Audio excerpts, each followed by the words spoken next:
the first to know.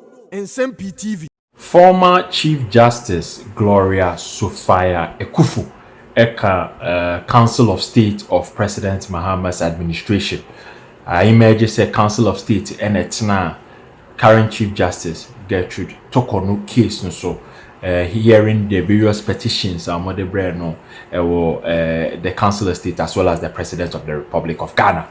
Now, say, Madam former Chief Justice Gloria Sophia Ekufu, again decision and no catch one Council of State looking at the fact that say now or no and former Chief Justice are understanding the law and as well the Constitution in the judiciary of the Republic of Ghana. And I report about current membership of the Council of State, for 31 and that is so for 31.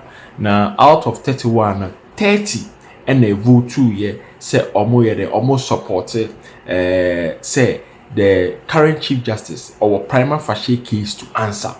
But Madam Gloria Sophia Ekufu emerges say or no they or abstaining from the vote. Either say one vote against and I say one vote for. Now young go to Dennis Miracles Abuaje or customer the studios of Kokroko Jumadine so extra drink on the current event regarding the suspension of the Chief Justice Gertrude Tokono.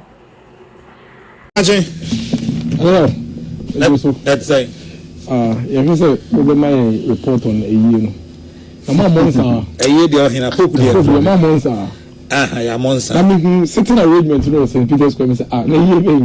I want you to the four pass, say, pay you. I want you to no more issue. I want you to be a bonus. No, who among best seven Sunday Jollof for me. It's even a way.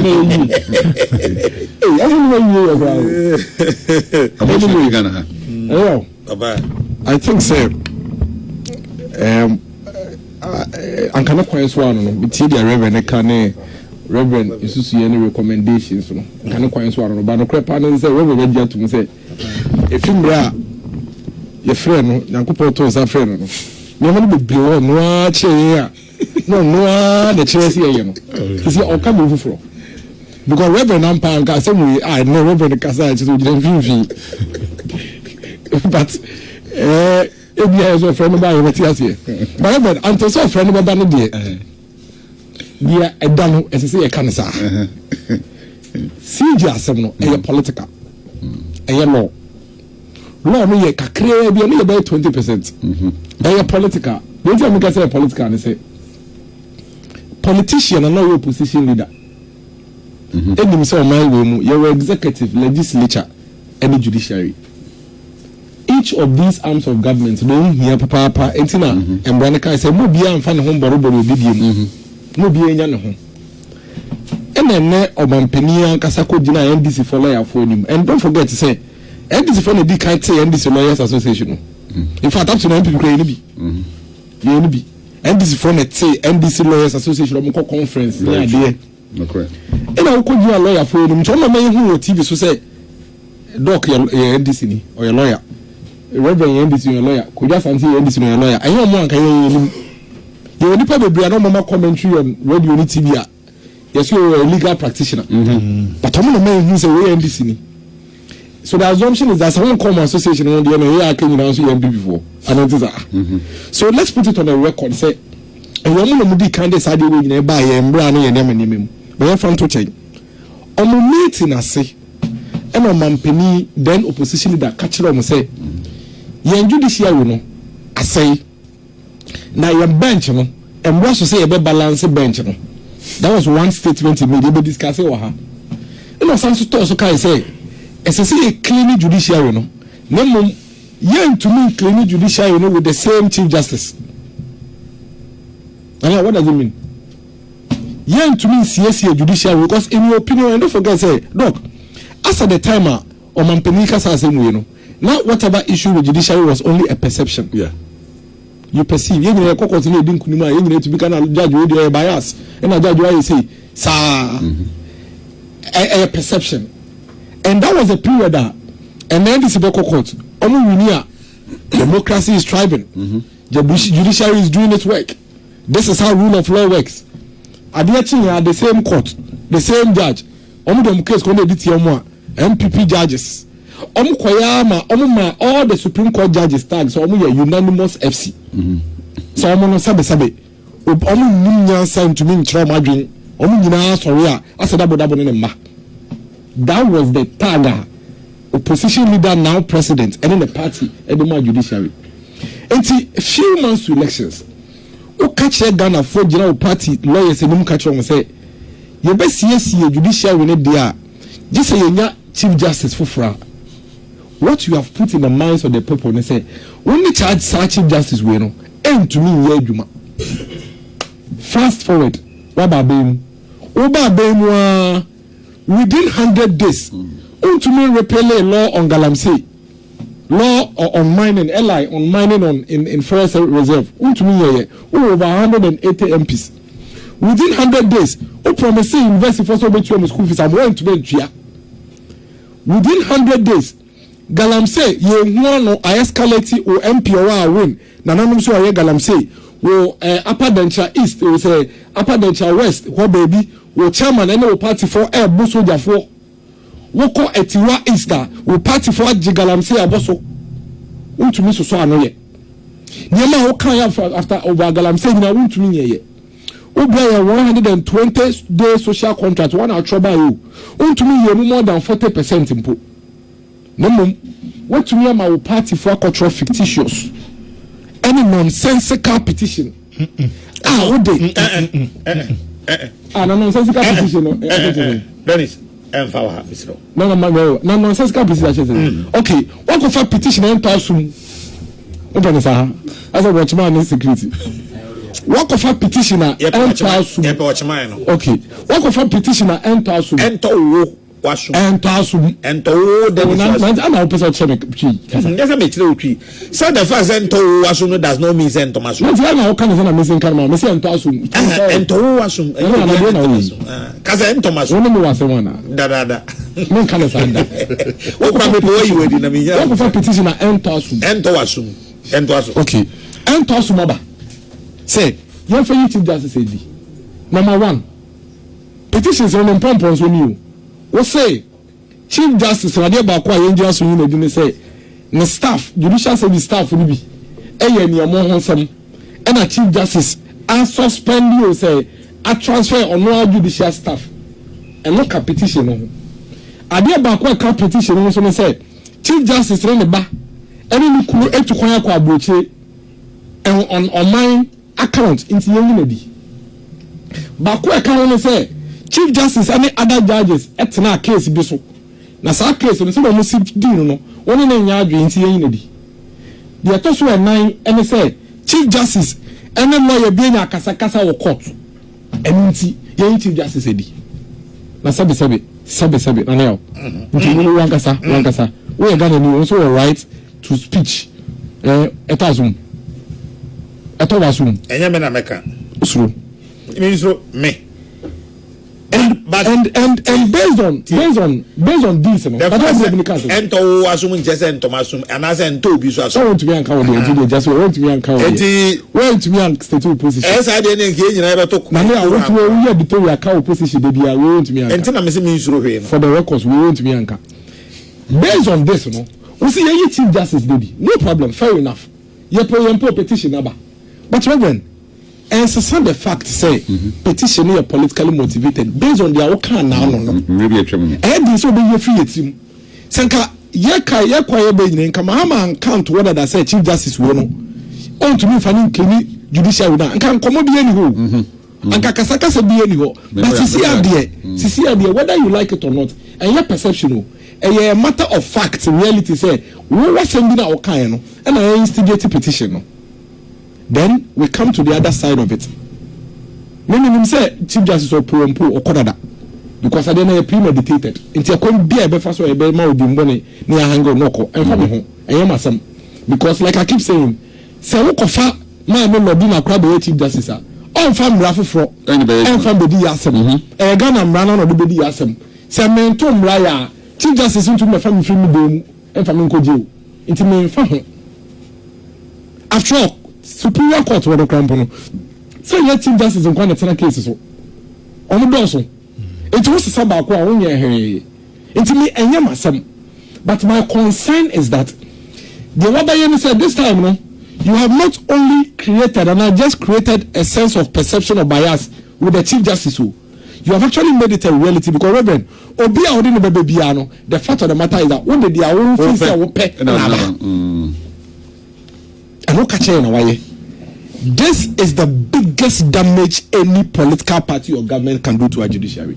Men can that out. Hear me say, Opa Kadiabe Fafa Kufuado home, Kadiabe Fafi, even John Mahama number 1, Kufuor number 1 and 2. It was perception. This one a reality. The reality is that nobody and I obey chief justice or only few because now we do say or your partisan and I want to know partisan nipa or pay day. Abba a big chance you won't face that way. I don't know, yes, sir. The empire chief justice for Baba Yamon. What do party chairman crab a Upa mosquito be chief justice? Oh, to me, you be before the amount. So, court now your lawyer no abon. What bone? Judge need to be a BB amount. And then Obia Kebi. Ghana Bar Association for mobile anything. Now, there is nowhere Ghana Bar Association gas or a judge or master or my boy into your man penning this. Obekaya 5 days or 6 days ago. Ghana Bar Association Government Council share. You know, releasing statements be. And that's what we say statements. Immediately, releasing statement and reverend you. Said one thing I say, my Yamusro. Now, we are showing the year. My number politics and number I know. Or politicians, they do show them. Yes. Immediately, a Ghana Bar Association releases statement. Who do you see? NDC phone na. Now there is freedom. The Ghana Bar Association is now speaking as the bar that they are supposed to be. The Ghana Bar Association is now speaking up. Abai Papa. Now Ghana Bar Association is now no longer partisan. Let me read what the Minister for Government Communications or Troy or say the GBA statement is a marked departure from their traditionally hostile stance towards NDC governments. The GBA, like others, have yet to demonstrate any constitutional infraction on the part of the President and the Council of State in the CJ matter.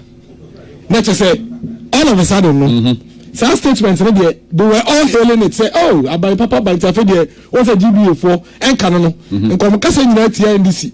But then she stated to me, religion, my idea. Baby, anyone would say, or Mampenia Boom Brasso. This was the governing council. 5 days later, Ghana Bar Association in Kwakushia.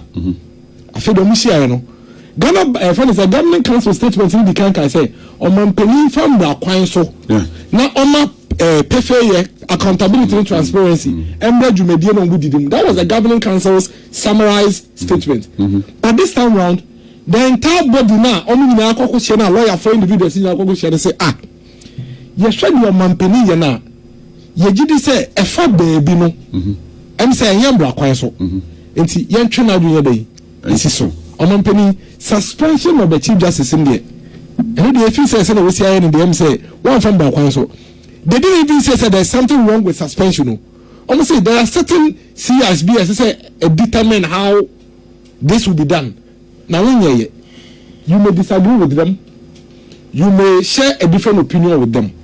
My worry is that 5 days later, GBA now NDC for helium say, I feel they are buying Papa. Democracy is at play. It's almost crazy. 5 days later, we see GBA, MPP4, partisan group. They are giving them all manner of names. That tells you the level of inconsistency. I want NDC abaya yewimu. So when kasa mo kwa dia sama woka no. So when you mo nya adwen dia, we are partisan. The only GBA no, sa pepe no mo dia ma mitokonu. Okokot no ko winia ma mitokonu ayade. Ade chi no kokonu so ma mitokonu di bone. And that's what they are doing to the GBA. All of a sudden, they are realizing that the GBA president, the MPP, ni, NDC lawyer BID GBA atam. NDC lawyer BID GBA atam. But these same NDC lawyers, 5 days ago, President GBA said, finally, our association is back on their feet. What kind of hypocrisy is this? But I don't believe NDC French about position on woman. And now, only opposition in Tomano. If you are more, you share position in Taranda. A capis in Romo, nyima ye ne hye ne preko because da so share opposition atare ni ti dem mo kasa se mo sikasa no nya hu se mine day ye re ne ye kra ne ye bibia show mo nsa the protection of our democracy, the enhancement of our governance, the progress and development of this country, and whether they like it or not. And so you can come first money because only to be Kasa by heart. Only to be Kasa rough from Sao. Because I'm paying air conditioner meeting. So they need to speak to us and speak with us with a certain level of respect, including the Ghana Bar Association, who have simply shared their opinion. It may be wrong. The man penny by any sound so better and answer so better say, Menamo Yadri. Until the American me yana me day, me. Now to say last week, I am back at Chawahano. Let's give time. Yama embre. Ene. So moto swaya do moyo. Na so muso mbe tokunua. Just as they have done to all the other public sector institutions. Yeba, yes, we are correcting. It will be our fault. Who said precedence your law? Precedence. But your law. No, hold on. Precedence is law. If a bad precedent is set, you can go for judicial review to reset it. Yeah, so we'll go for a judicial review when we come to power to fix it. Because that bad precedence would have brought a biased chief justice. And we have to correct that. Anyway, that is why we are saying, until on the 5th of May demonstration now, all the political parties apart from NDC are come wabu mamoyano. The omo can say, "Unya side we." So we are a musun so ni. Intinkabaya resign. I think say all of us, including the media, civil society, yanka yumum, yanka cha by say, I what's your intention no? But unya ye. Adi we say we are a musun so ni. Many man lusi na leo. The omo can say. NDC for perpetual hatred for the judiciary is a problem and a concern for this country. Mate. Some 43 or 44 years ago, in 1982, they kidnapped and shot justices of this country to death. In this country, under their governance. Nimukrom, yana na Cecilia Kranti, yana bada na nanso a ofidino. Ye dia kolani free Nsem, Nsem-Pii abonten, beto na nebusu afro hono. 42 or 43 years later, the same NDC is dragging the judiciary into the mud. 42 years ago, there was no NDC in 42 years ago. Now PNDC, but for emphasis. No, but PNDC for no. Or massive for PNA free. Let me tell you that now. I have some time in penny money be away. And not all the people in government. I'm not with the board chairman. And NDC. Among the leading members of the NDC, they were in the PNDC government. It is the same people. What are you talking about? Mate, my main other issues one of into a pona. Don't anger and patch out. You know, host to me as a woo. On the to me as the Bian. Only don't Yasma and you may make a Demin Cafe. Many issues to your case in as well. Near Mayor no. Don't anger. My first time, no. I say Bahama by no, Makukra no, any beam. And I know that it was for a joke. And say a good deal now old. Nemo Yama be a woman healthcare, Abe MPP NDC, Agrek, Abe MPP NDC, education, Abe MPP NDC. I say you go for sana MPP for sakwa ni mo NDC for ban o master ba chire MPP for sakwa chire NDC for ban no master sakwa ni mu di mesre ebuo ni di mu ni ahobrase mu yam ewa mampani oda wo mebu ni na e pawasem ni na ye do the Ghana Bar Association for Ayeka for the sake of Ghana nti se bibi wo ma wo betimi aye amana ye na ye nuaba ye maame ye dofo na juma oye no enye bibia ehu buru so a ebetime di omanya na se kurasi maka na menwie ye etwisensan na se ma me no betime akwa na juma amasin bia ba mfu se bebo yina na yetime aboa because me be na de dama kuma so me be kapa ye de UPS for eye ho adwuma na so de binya round 2 aka ho se to the mamen code then is me mo de me kan na se Mama yemf yi amanyosem na yede afore asem na ekono na yɛnhwɛ no sɛdeɛ ɔman ɛsɛm ɛteɛ sɛ ɛbɛyɛ a ɛbɛboa yɛn ama yɛhu ne pomasiberɛ na medase papa that is my